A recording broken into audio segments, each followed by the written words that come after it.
Hey guys, it's Greg from GWA Auto Parts, and today we're here with the AA ignition replacement tailgate cap that fits Chevrolet Silverados and GMC Sierras from 1999 to 2007.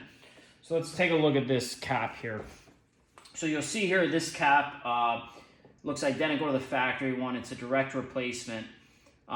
It includes the 4 mounting locations that you see here, 1, 2, 3, 4, and it comes with pre-installed double-sided tape here.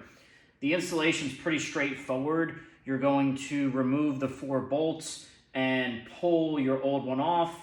You're going to clean the surface where this tape mates to. You're going to peel the red backing on the double-sided tape and install this in place of the old one.